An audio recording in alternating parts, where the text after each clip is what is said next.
Right. So good morning, good afternoon for all of you on this call, or anyone who perhaps will be listening to this over the holiday season or in the new year, because it's all about leads for us. So I'm really excited to jump into the first carriage today of the money train.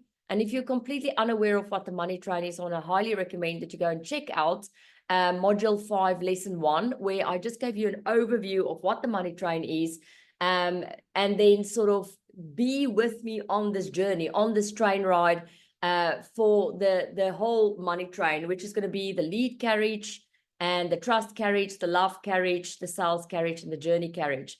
And I have to say, when it comes to looking at the cash flow in your business, this is many times where things go horribly wrong, right? People are not focusing on their marketing, or they are focusing on their marketing, but they're focusing on the wrong carriages in the train. So when I talk about the carriages in the train, I'll take you through them now a little bit in detail, but today specifically, we're going to focus on the lead carriage, which is about identifying and qualifying the right people to get onto the money train with you.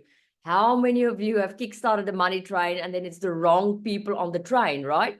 And once you're on a train, you can't get off a train. So then you sit with these people, right? Then you have to deliver to them. You have to deal with their inquiries. You have to deal with their demands, whatever. So it's really, really important for the money train that you get it right in the beginning. So today we're going to talk a little bit about what you want to achieve with a lead carriage for your business.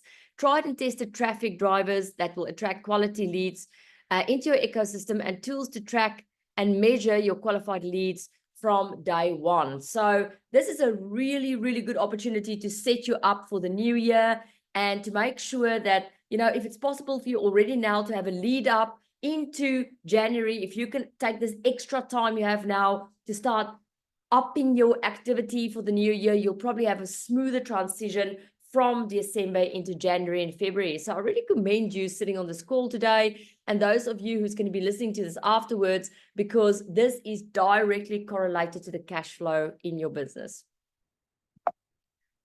Right, so here's the money train. I love this money train because I love it when people make money. Now, I wouldn't necessarily put myself out there as a materialistic person, but I think I've seen too many times the decision-making power that gets taken away from people if there's no money in your business. You know, if your bank account is low, if your activity is low, it affects everything. It affects your decision-making power. It affects, you know, the impact you want to have in your life for other people. It affects your confidence. It affects so many things. So, but you're going to see in this process of making money, especially later down the money train, that it has as much to do with transactional things like driving activity as it has to do with really loving people hard, you know, something that I think sometimes is massively lost in lead generation. So this is just an overview for you of the money train. Again, you've got the lead carriage, the trust carriage, the love carriage, the sales carriage, as well as the journey carriage. And today we're going to be focusing specifically and diving into the lead carriage. So when it comes to getting people into your lead carriage, you want to find your ideal fish. You want to, at the end of 2024, leading into 2025, really ask yourself this question: who is my fish? You know, we all want to do a buffet every single day, right? But you're going to get sick if you do buffet every day. If you sit and you eat, you know, tuna, and you eat hake, and you eat shark, and you eat, you know, not even to talk about the fact that there's vegetarians and vegans on there, but if you're a fish eater and you eat different types of fish every single day, you're going to be sick. But somehow in our business, we do that. So I want to really encourage you today to choose a fish for 2025. If there's anything you take from today, it is choose a fish. Who is the type of person you are going to serve in 2025? That is the pop question. Are you going to be working with women who just had their first baby, who's got a little bit of bulge on their stomach? Are you going to work with C-suite CEOs who's really into golf and sipping on wine? Are you going to work with executive event bookers that specialize in futurism, specifically in the New York area? I want you to be as specific as you possibly can be. And a way to help you do that, one of the ways to help you do that, there's many, is to really make use of this niche assessment you see here in front of you. And you're very welcome to take a picture of it, or you can ask Chris afterwards to send you the infographic if you want that. Or you can go into your online system, whether you're a Circle of Excellence member or Octopus Tribe member, you should be able to find it there in a picture form as well as PDF, and keep this on your phone and make this your absolute goal for 2025, to know exactly who this fish is. So unless you know who the fish is, you're going to really struggle to find them in terms of where they hang out. And I'm actually talking about physically here. Online, of course, is a huge option for you these days, but unless you know who the person is that you really want to serve in 2025, it's going to be very, very difficult for you to find out where they hang out. This is espionage 101. Honestly, this is spy work, right? You have to do 10 times more research in terms of who you want to serve next year than the actual job. And I think this is where a lot of people go wrong. All your time and energy is spent on delivering on people and serving people, which is great. If it was up to me, I would have said, you know what, go rather and outsource as much as the service to the person as possible, so that you are the trooper at the front that get people on board that money train, so that you can get more leads onto your money train, because you're unique and you cute and you different and your message is different. And that's why I would love for you to be more at the forefront of the money train, where you are the light that attracts people into this experience. But what do all of us do? We spend most of our time at the end of the train, which is about the sales and the delivery of the service. Now, again, I'm not here to tell you what to do. I'm here, I think more than enough people in your life told you what to do.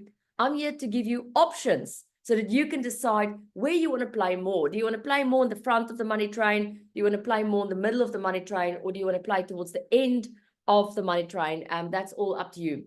But unless you know who this person is, and here's another specific important detail, unless you know who you're serving and what their job titles are like, this is the spy piece, you won't be able to find them. They're out there in the world. It's like an ocean full of fish. I think we're now on 7 billion people. Forgive me if I'm wrong.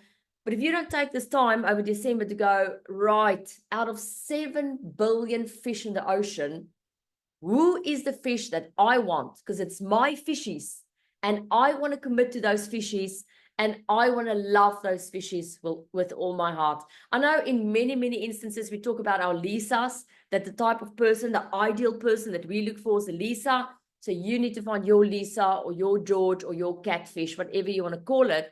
And then once you have that person, you really want to define it very, very well. Again, at the beginning of the process, we always say that we're looking for conscious leaders. Number one definition, who has the following job titles: CEO, trainer, consultant, coach, author, speaker. There's more titles, but that is basically the gist of it. That's the second way we define our target market. And then number 3, we say people who's into freedom, prosperity, and purpose. That's how clear you want to define your fish. And it's only when you have the definition of that fish that you can go into that ocean with your little boat and go, these are the fish I'm looking for, and therefore have the specific bait for that fish. If you've not developed a specific bait for a specific fish, you basically just casting your net into the ocean, and you're dragging out of that ocean whatever you can find on a sunny day, and you become a call center. It becomes really hard. It becomes hard because you will be overextending yourself. You will be providing an over service, and you will get fragmented in trying to keep everyone happy. And that's really, really difficult. And that's typically what a lot of entrepreneurs do in the beginning of the entrepreneurial game, because they're in a situation where they are desperate for money. And if you're desperate for money, you just take on any fish and you burn out. And this is something I really deeply in my heart want to prevent happening with you. So there's a little bit of structure there for you, or a little bit of 5-step program just to help you apply your mind. And the first one is, who are these fish that you're looking for? Do they call themselves CEOs? Do they call themselves auditors? Do they call themselves experts? Do they call themselves speakers or writers? Or do they call themselves middle managers? Do they call themselves head of departments? What do they call themselves? You get to pick. Then when you know that, you can figure out where they hang out. You know, we had a lady at the mastermind that we did yesterday, and she blew our minds. I'll tell you, it's this, she comes across when she comes into the room as like very much sort of in line, little bit more on the elderly side, good girl, you know, really good girl. You want to take her cheeks like, oh, you're a good girl. And then she's got a flowery dressy on, and do not fall for that facade, right? She's into all these, I would almost say, spy-like gadgets, and she has all these equipments that can tell you things that you wouldn't have known. Our mouths was literally hanging open. We were like, one of the devices she has is like, she's got this little box, it looks like a remote, but what this thing does is you turn it on, and then it actually completely assesses your environment and tell you what is the mold level in your environment, what's the pollution, the radiation. It is mind-blowing. We all sat there and we wanted that device. And so she was quite concerned about where to find her people. Where's her fishes? Who's her fish? And so we actually came to the conclusion that a lot of her fish is many of these people sitting on YouTube talking about, you know, the world's going to come to an end, you know, and we're going to die unless we, you know, protect ourselves better. So these are the people that some may call a little bit more conspiracy theorists, because they are a little bit in the doom and gloom. They do believe that we're getting the hell radiated out of us. And although many call them conspiracy theorists and the doom and gloomers, they are very much at the forefront of understanding what's happening on this planet, but they got a bad rap. And they even got a bad rap with her. No, she says she'll never deal with those people, you know. And here was the funny thing. She said to me, because it's not ethical to sell based on fear. Even though her pitch that morning was based on fear. That morning, she said to us, look, if you don't use this thing, this is going to happen. But then when I said to her, this is the group you have to go to on YouTube, she said that, but she will categorically not go on that group and sell based on fear. It's unethical. Yet her pitch this morning was unethical, or was based on fear. And then I said to her, okay, so you refuse to help those people. You refuse to help those people because they're not like you and you don't agree with them. How many people may potentially die because of your definition of ethics? And so she got it, right? She suddenly realized, okay, so based on my definition of ethics, I refuse to go help a very specific niche on YouTube with a device that they probably will run for. I mean, they will eat that device up like hotcakes, because that's exactly up their alley. Because of your definition of ethics, many of those people may end up with black mold, with brain tumors, with all those things. And I think at that stage, it shifted her mind. Not only her definition of ethics, but how important it is to understand your fish so that you can figure out where they are. She didn't thought ever that they will be a bunch of conspiracy theorists hanging out on YouTube, and that will probably make her sell 10 times more of this device, which gives her much more money to contribute to her family and to help a community, which to me sounds super ethical. So once you know where they are, you can go talk to these people. There's very, very few people I know that talk to potential people in their target market because they don't know who to talk to. But once you know, and I'm going to again use this example because it's so specific, I'm going to help conspiracy theorists, especially the people who are scared that the world's going to come to an end and is very much into environmentalism, and they sit on podcasts and YouTube. Those are the people I'm going to help. I know now that they hang out on YouTube. It's a no-brainer, right? But now I can go and interview hundreds of these people. Can you imagine what your business will look like in 2025 without any effort, really, if you have a conversation with 100 catfishes or 100 sharks or 100 dolphins, and they can share with you the actual experience they're having at the moment. And they can share with you the actual pain they have at the moment. And you can, with that epiphany, really refine your solution to have fish food that actually tastes well to them. Once you have that intelligence, you will know more clearly what your products and services will look like and how you can help them, and also when is the best time to reach them, whether we're talking about another country, whether we're talking about the time of day, whether we talk about whatever. You will have intelligence. You will no longer have information, you will have intelligence, and you will become an expert in a specific fish. The next thing is, when you know these fish, let's call them your fish people, because everyone is talking about tribe. I mean, if one person more will talk about tribe, right? We're talking now about your fish people. You have discovered your fish people that you're going to help. You now want to drive as much traffic to them as possible. Why do you want to do that? You don't want to drive traffic to them because you are looking to be the marketer of the year and get an award in that. You want to solve their problem. And hopefully you want to solve as many people's problems as you possibly can. So you need to find hooks to go and hook them in. You need to say, hey, the problem that you have, there's a solution for that. I can actually help you.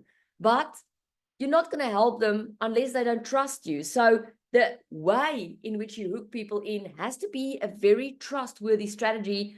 Otherwise, you're going to lose them, right? So traffic drivers, the word sounds very boring and it sounds very transactional.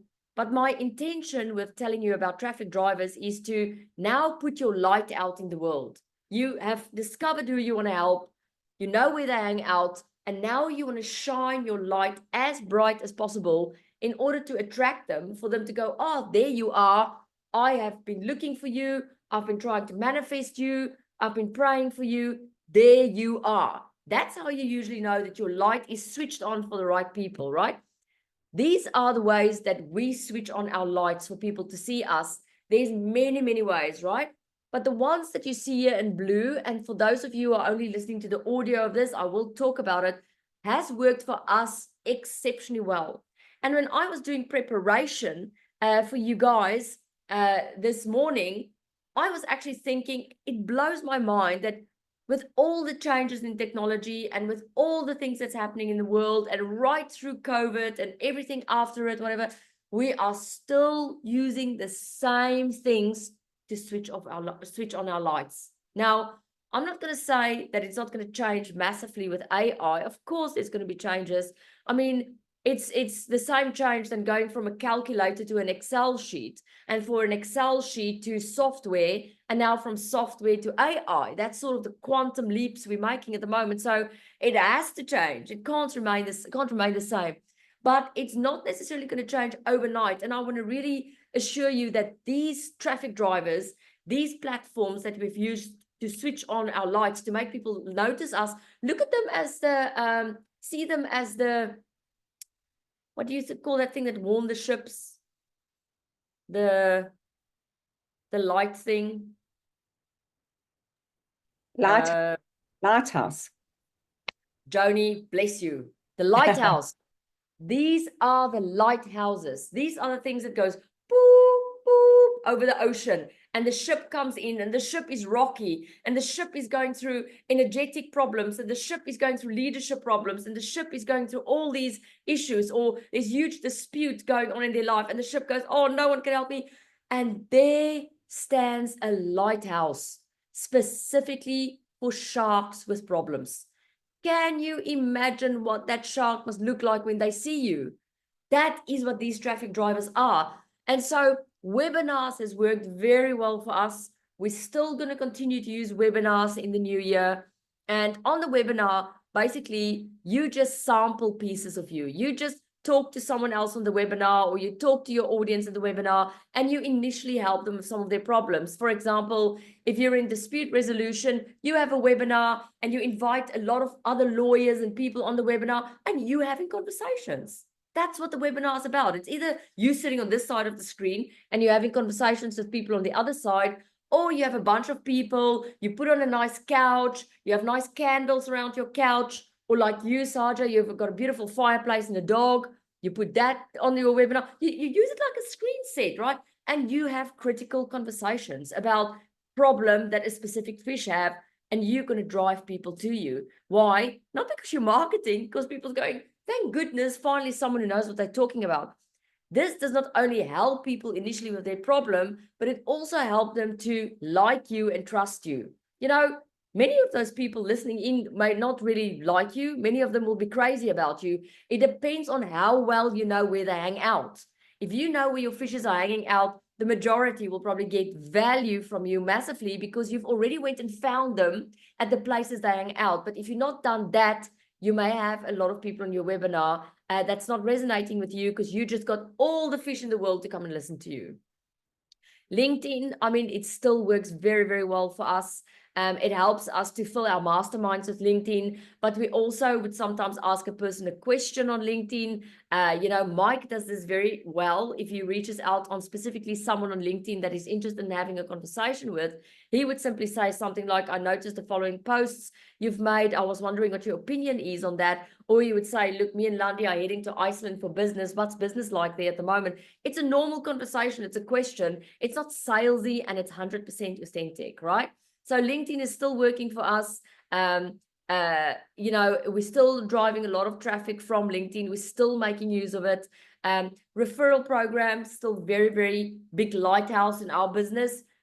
You know, it's not uncommon for us to go mid-year or end of the year, especially those little bit of dry periods when business is starting to go down. A lot of you are aware of the fact that it's December and you're moving into January. A lot of you may feel that you've not achieved this year what you wanted to achieve, but it doesn't matter because you're learning as you're going, right? We all are doing that. So, you know, if you're sitting in December and you're going, oh, I would really just like to start my January with some real good fish waiting to be helped for me early in the year, so I don't have to, you know, get in this funk in January and then February is dry and then my business only start really working in March. You can actually already use referrals now by going to people and saying, hi, you know, I hope you had a good year. I checked on your Facebook that you had a tough time with your mother passing away, and I'm really sorry. And you know, I'm really looking at working with very specific type of people next year, type of fish. And I was wondering if you know someone who's got these fish characteristics, because I see a lot of pain there in the world, and I would like to help. And if you would help me with one or two people you think can really benefit from this, I'll really appreciate it. And also, it's not just for me about you helping me. It's about me really want to be more social next year and bond with people. That's a theme for me. So how about we go for a coffee? Just because you've given me your incredible time by thinking of someone who can benefit from my services, I would love to stick you to a fantastic coffee. I know about this hotel. It's got a gorgeous view, and I know you appreciate a good scone. So that's going to be on me. Can we go out and see each other? Do you see the tone? I'm not going, oh, you know, it's end of the year. Do you have two people that you think can make use of my services? You know, most people is going to say, they're going to probably think, look, you're a nice person, but piss off, you know. I have my own things to do. Why am I going to? That's how people think, but we forget how people think like that. So show genuine interest, show genuine appreciation, and give something back to people. Don't ask people for favors and end it there. Think of, you know, this person has opened up the email. They're going to take the time to think of one or two people. They may even be a little bit uncomfortable to reach out to someone else and ask, what can I create for them in return? You know, maybe you want to give them an incredible experience. Maybe you say to them, look, if you can refer one or two C-suites to me that you think can be good, I would love to come and support you at your next event or speaking gig, whatever. And I am going to do the most amazing introduction for you that you've ever seen in your life. I'm going to do that for you. I'm going to properly prepare with you, and I'm going to do it once or twice. I want to have an energy exchange. And there's the key word, right? I'm not just going out there with referrals asking for favors. I'm wanting to do an energy exchange so that I can win, so that you can win, and so that we can deepen our bond and friendship, which is one of my goals for next year, right? So on stage still work for me and Mike. The way our stages look has morphed over the years. Many of you on this call know that we run a mastermind, which is very similar to the background you see here behind me. It's basically a boardroom, and we get people there sitting there from LinkedIn.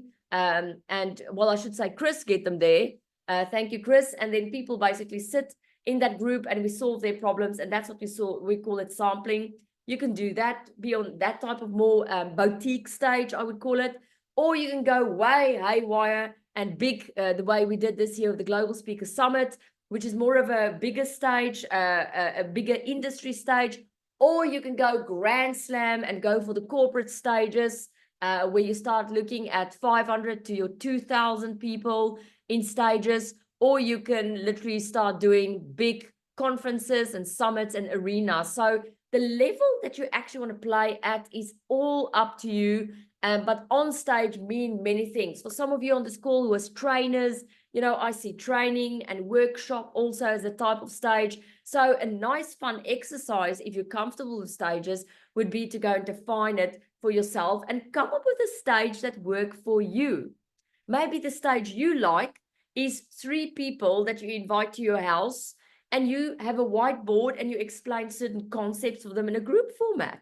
You know, maybe your stage is 2,000 people in front of you with AI turning around your head, and you know, you like more of that showbiz theater feel. But go and define your stages. I think many people think if I'm not a speaker, I can't have a stage, and it's simply not true. You know, if you come from a situation where you've coached people, you know, you can see a one-on-one situation as a stage. You can see as group coaching as a stage. You can see arenas as a stage. You can see joint ventures as a stage. You can see retreats as a stage. You can define it. And if you look right next to it, there is events as well. They all fall under the umbrella where you are the expert and you're sharing the expertise in a way where you're either standing on an elevated platform, which is usually the stages. They can be online as well, or you run events. So events and stages has a bit of a crossover of each other, but go and define it in a way that works for you. And then, of course, we've used Lead Magazine over the years also. We've not monetized Lead Magazine really. We have sold some advertising space and stuff like that.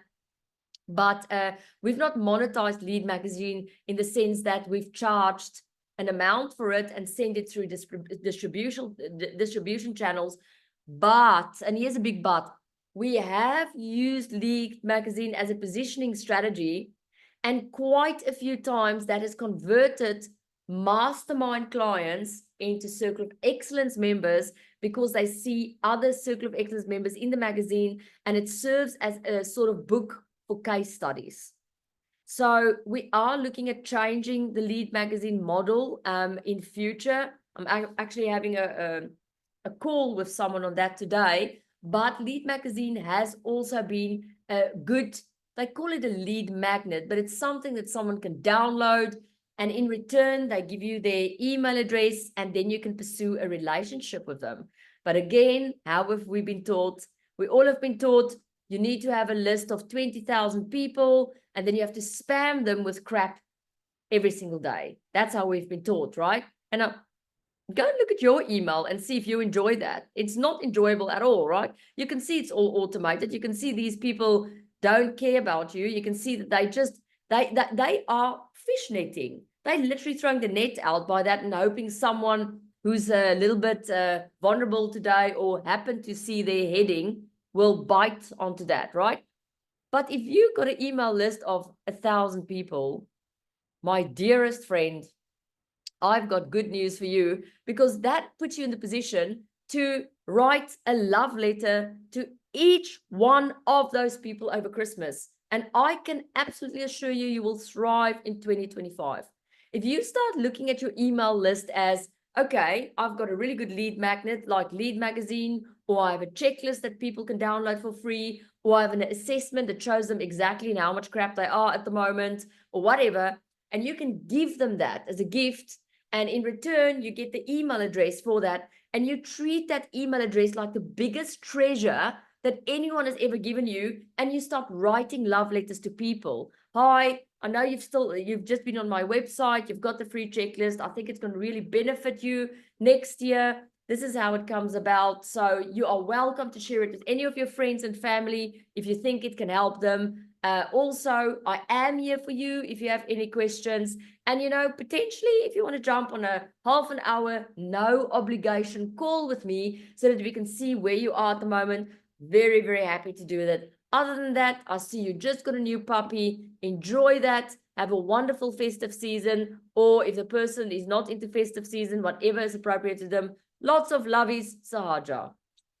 You know, people go and say, people will go, wow, she's such a wonderful woman. That's how people feel. It's the way you make them feel. So your email list doesn't have to be thousands. Your email list can be a few people that opted in. And if you don't want people to opt in, it's the business card after business card after business card that you actually got from people. Send them personal notes. Who of you remember those years where we had those business card holders? I had one that was a wheel. Yeah, I felt so, yes, Joni, I felt so organized with that stupid business card holder, and we stopped that system, and I'm telling you, it's one of the biggest mistakes. One of the biggest mistakes is we've stopped with business cards, and now we have it all electronic, and now it falls through the crack, and all those people go unnoticed and unserved. So, whereas if you sit with your business card wheel at the end of the year and you turn through it, you're actually going to start, oh, I remember this person. Oh, this was such a lovely conversation. Oh, I remember their face. It's really, really valuable, and it's definitely very useful still. So you'll see on here, I have other methods for you that you can use. I'm simply highlighting here for you the ones that's worked for us. Now, I did mention LinkedIn, and I want to still encourage you to leverage LinkedIn. I want to also tell you that you can't put all your eggs in one basket and just use LinkedIn. That is a truth that we in the Circle of Excellence group is becoming more and more nervous about, because we are a lot of our eggs is in the LinkedIn basket, and we're doing a lot of work in the background to diversify a little bit more and not become too reliant on a social media platform. There is some new things we're looking at next year. To start putting less of our asset in a social media platform that is outside of us, and more start putting people into an environment where we build that, we personalize that, we make it us, we manage our risk. We're not reliant on one social media guru we're shutting down overnight. So, but LinkedIn is still very valuable, and I'll be doing you an injustice if I just throw it away and try and scare you off it. So this is still our LinkedIn system, and this is something you can simply use as a checklist. I'm not going to take you through all the detail now. I mean, I don't know if you feel the same, but we quite, by this time of the year, our brains doesn't work very well. I find myself really struggling folding a towel. I stand there and go, because it's like you've used too much brain power. I go, okay, how do you fold it? That's usually my cue that it's time to actually go for a rest and a holiday. So, but this is why I don't want to worry you too much with the detail of this. You can simply take a photo of it, and you can go through it at your own time, and you can say to yourself, look, have I done my profile picture? Have I done my company page? Have I? But it still works very well. And this is a little bit of a strategy for you, but it's also a tool to go and check where you are on LinkedIn, and if your profile is actually at the level it should be. Why? Because it is one of those lights. It is one of those lights in the harbor that helps ships to come to you and help them to identify that you're actually the type of person that'll be able to help them. So, of course, in the new year, we want to really qualify our leads. When we know what fish we want, we don't want to take the fish on in the new year that's going to energy vampire you. We don't want to take on the fish in the new year that's going to be demanding. We don't want to take the fish on in the new year that doesn't share in your value system. We don't want to take on the fish that's going to not pay. We don't want to take on those fishes that's really going to suck you dry, right? And many times the people who suck us dry is the people that's not our people. Maybe you're a beautiful catfish, a white catfish with nice things coming out here, and for a long time you've been helping sharks, and their energy is just too harsh on you. It's too harsh for you. You've come to a point in your life where you said, look, I love the sharks, I appreciate the sharks, but there's other people who's going to help the sharks. I want to stick with my catfishes or my tunas, and therefore I have to build a beehive where the sharks wouldn't necessarily feel that welcome. So, for example, a shark might be a very ambitious, money-driven person. and you had it. You don't really want to work with those people anymore. You want to work with more poetic people, people who have a softer and kinder approach to life, people who's really in touch with their values. So you have to make sure your environment look like that, so that those people come swimming towards that environment and feel safe is there. You want them to come there and go, it feels like home. I feel these people understand me. It's my people. And you want the shark sort of to look at it and go, nah, that's woo-woo, that's fluff. I don't want to go there. And that's fine. That's what I mean by polarization. That shark is going to change their direction, and they're going to go to someone else who want to help them. There's many of you on this call who want to help the sharks. Maybe you work with the highly ambitious, high-performance CEOs. You want to make them feel comfortable as well. You want them also to come to your environment and go, oh, this is a place for sharks. Here's the high-performance people. You know, it's red, it's high performance, it's hot as hell. I want to be here. This is my people. So there's no right and wrong here, but you want to build this environment, whether that is your office space, or the way your webinars look, or the way your social media pictures look, or the way your hair look, or the jacket you wear, or the way you speak, is built for a fish. It's built for a specific fish, and it's built also to put the fish off that actually belongs somewhere else. Actually, what you're helping here, you're just helping the universe, like, categorizing things and putting it in its right place. It's no different than organizing your kitchen, right? Just doing a time check here. It's no different than organizing your kitchen. I mean, if your kitchen looks like a disaster by the end of the year, and you go, look, the kitchen really needs to be reorganized so that I can kick off my year well, you go and put the forks with the forks. You go and put the knives with the knives, you know? You don't suddenly go, oh, now we're going to mingle the knives and the forks and, you know, all the spoons. You know, this thing that stands next to you, this thing that has all the knives in the knife block. You don't suddenly put spoons in the knife block, but we do that with our business. We have to organize our businesses the same way we organize our kitchen. We have to organize our clients the same way we organize our living room, our horrible linen closet, you know? So it's the same principles. It's the principle of, I have created an ecosystem and a beehive for the catfish. So I want to organize my social media, my website, my dress style, my everything, in order to make these people as comfortable and as familiar with me as possible, so that they come to me for help. It's actually this simple. I think because we call it business, and we call it lead magnets, and we call it traffic drivers, it confuses the life out of us, but it's really that simple. And so in the same way, you polarize in your kitchen by putting knives in a certain place and forks in a certain place, you do the same with your clients. So that leaves me with the local and international market.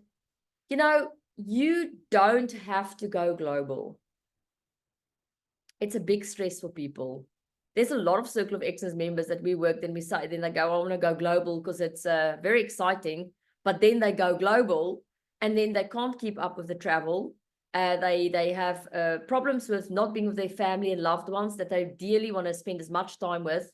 Their pets is super unhappy. You know, no one mentioned the pets. There's a whole world out there, right? The pets go, look, we didn't get to this agreement, right? It's not what I wanted. Their health caves in. They become overweight. I mean, your chances of becoming overweight, actually, research says obese as a traveler is incredibly high. So go and read up on it. It's actually the statistics and the research on traveler and getting fat is massive, not fat, obese. So it takes quite a will of steel to remain healthy on the road. So just as global has got all of these upsides when you are looking to generate leads and serve people, it also have its downsides. And me and Mike has noticed going around the world the way we do, how many people are going local. It's a huge trend. It's very popular now for people to say, look, I want to contribute to my community. I want to do something for my community. I want to be home because I want to have a herb garden. That's the other thing. If you're going to travel, people, no herb garden, no fruit and veggies, making from your own garden, where a lot of people is leaning towards that way. They want to make their own fruit, make their own vegetables, own herbs. It's a massive technique for people to manage their stress and lifestyle.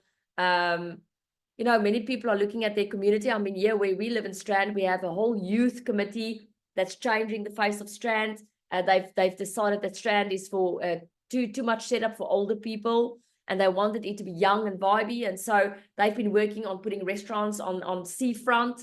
And I can't tell you how many people has told us in the past few months that, wow, what is happening to Strand is becoming vibey. These are people who's not going global. These are people who's investing in their local communities, in their local committees. These are people who are planting vegetables, who want to be with their family and with their pets or whatever. These are all choices. These are choices we have, and these are choices that you have for next year as well. So this is very important when it comes to your lead carriage, to understand these choices. Do you want to be global? Do you want to be local? Do you want to be both? What does local look like for you? Does local look like for you the two main cities in your country? Does local look like the area where you can literally look at the doors of the neighbors and people around you, and you want to just work there, and you want to become the master and the known person in that area? If you talk about global, are you talking about Asia? Are you talking about the South Pacific? Are you talking about the whole world? Defining these things and being honest with yourself and where you want to actually play is essential for you, not only to be successful in 2025, but to be happy in 2025. Me and Mike, when we talk global, we like to go to the places that's aligned with the results of our DNA tests. That's something we really like, because we go, okay, so if we're going to open a market, let's open it in France, because I'm a French Huguenot based on my family tracing. So why not go and work in France and then also go and try some of my ancestry? Mike, he was very interested in understanding his ancestry, which is very Celtic. So the work we do there is usually paired with finding out more about his family traces. And for him, with a Celtic bloodline, having more time in those places, because it brings back past life recollections for him and all sorts of interesting stuff that just makes his life very, very interesting. So define that for yourself in 2025 and see what it looks like, local or global or both, and what do you actually mean in terms of cities and places, and what is pulling you. Don't throw your intuition away. You know, if Svalbard is pulling me, I can't tell you why Svalbard is pulling me. It's a big joke between me and Mike that I want to go to Svalbard, but I'm going to get there one day, and I'm probably going to pair it with some business and with some leisure and go and check it out. We wanted to do Iceland, and we did it, and we paired it with some business as well and with some leisure. So you really, and I guess this is my biggest message for you today when it comes to your leads and the lead carriage, you can fill that with whoever you want.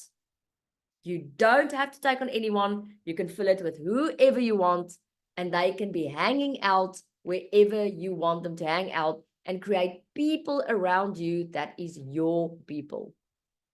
Right, so some recommended activities. If this was a bit of a mouthful and you don't know where to start, find at least 3 very specific job titles that describe your ideal customer, your perfect fish.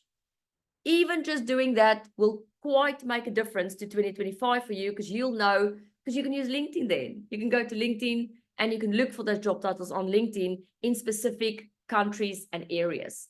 Number 2, enter various combinations of these job titles and keywords into LinkedIn in the search bar and test the existence of this chosen market.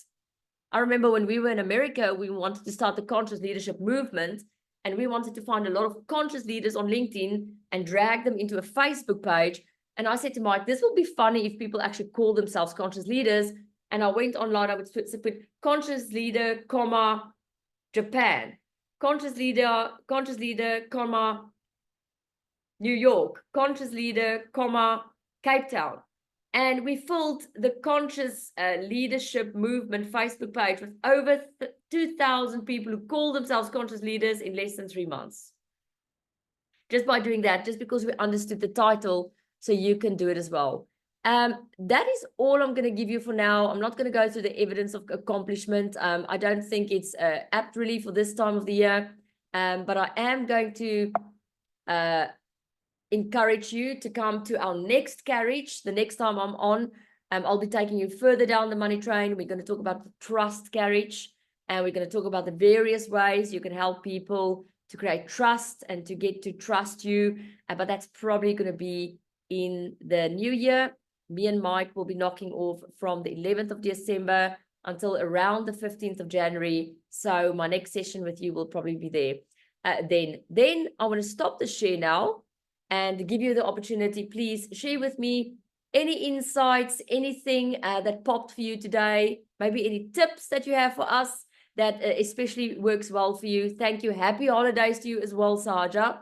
I hope you guys are going to have a wonderful, wonderful, loving time with a few little, what does the French call them? Petite demons. That's those little things that you don't normally eat or drink that you're giving yourself this year. Petite demons. I like that word. So I hope you can have a few petite demons. But please share with me anything. We still have some time left. Yes, Joni. Thank you, Landi. I've written down some lovely things here. So good listening again with a new ear and a new lens. Yeah. So I've written a white paper on leadership, and I've written it specifically because I'm writing a book on leadership. So I've got a framework and a model called Can Do. Mental clarity is the C, emotional agility, and physical nexus. So it all ties in beautifully. My question to you is that I put a lot of research into it. To send it out now, this time of the year, to my fish, should I do that? I kind of gut feel is yes, is send it out now. I'm following up with interviewing some of my fish as well for my book. But yeah, I'm just thinking, apropos you're folding the towel, which I loved. I know. People are, do you know that the Oxford Word of the Year, they includes 37,000 people, and they announced this week that the word of the year, which is actually 2 words, is brain rot. Wow. Oxford Dictionary's word of the year, brain rot, R-O-T. So, and it's people are brain fogged, brain rot, brain exhausted, brain saturated, brain overwhelmed. We all know it. So what is your suggestion in terms of, giving them that document now at the end of the year? I'm not going to tell you what to do. I'm going to pretend it was my business, right? Yeah. Although I get the less I like to tell people what to do, actually.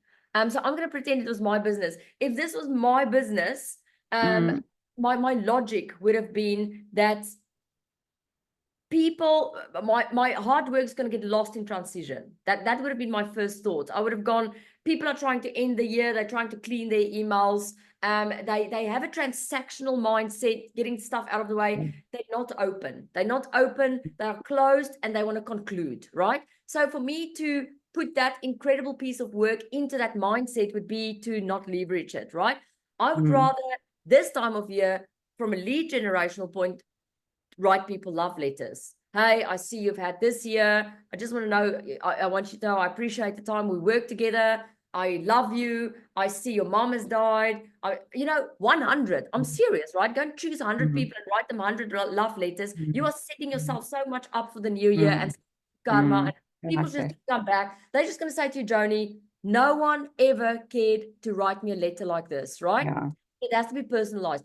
Then I'll make this book, this white paper with the incredible research. The Joni is back, January. I'm here, hotter, smarter, on my game, more than ever before. And by the way, as a valued client or industry colleague, whatever, here's my gift to you to set you up for success for the new year. People will go, wow. Yeah. And that sits very well with me, what you just said, Landi, because the whole mindset is can do. And what you said really struck a chord. At the moment, people are transactional and closing off. And that's not a lateral thinking can do mindset. It's more of a, convergent thinking close off. So it doesn't fit the mindset of the time of the year. So thank you. And I would hate for people to not have the open mindset for the piece of work, for the love and the dedication. Knowing your standards, it would probably be an incredible piece of work. For that to just go past as another thing to finish off with the year, it seems sad to me. Yeah.